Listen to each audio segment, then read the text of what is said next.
حضور اکرم صلی اللہ علیہ وسلم کا ارشاد مبارک ہے کہ 3 شخص ہیں جو اللہ کی ذمہ داری میں ہیں، جب تک وہ زندہ رہیں گے اللہ ان کے کاموں میں مدد فرمائیں گے، اللہ انہیں روزی عطا فرمائیں گے، اور جب وہ مر جائیں گے تو اللہ رب العزت انہیں جنت میں داخل فرمائیں گے۔ اب یہ 3 شخص کون ہیں؟ ان کی صفات کیا ہیں؟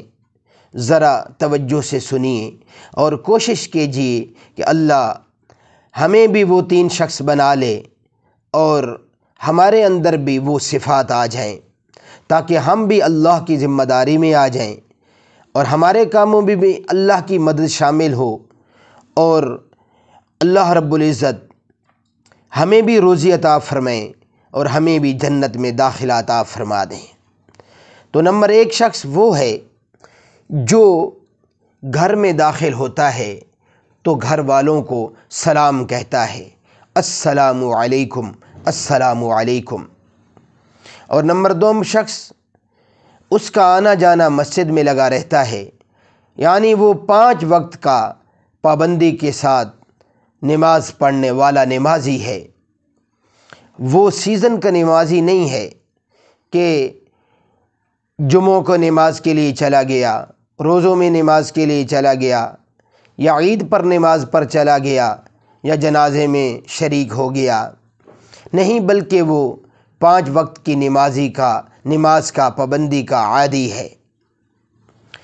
یہ 2 شخص، اور تیسرا وہ شخص جو اللہ کے راستے میں نکلتا ہے، دین سیکھتا ہے، دین سکھاتا ہے، قرآن پڑھتا ہے، قرآن پڑھاتا ہے، لوگوں کو اچھے کاموں کی دعوت دیتا ہے اور خود اچھے کام کرتا ہے، اور لوگوں کو برے کاموں سے بچاتا ہے اور خود بچتا ہے۔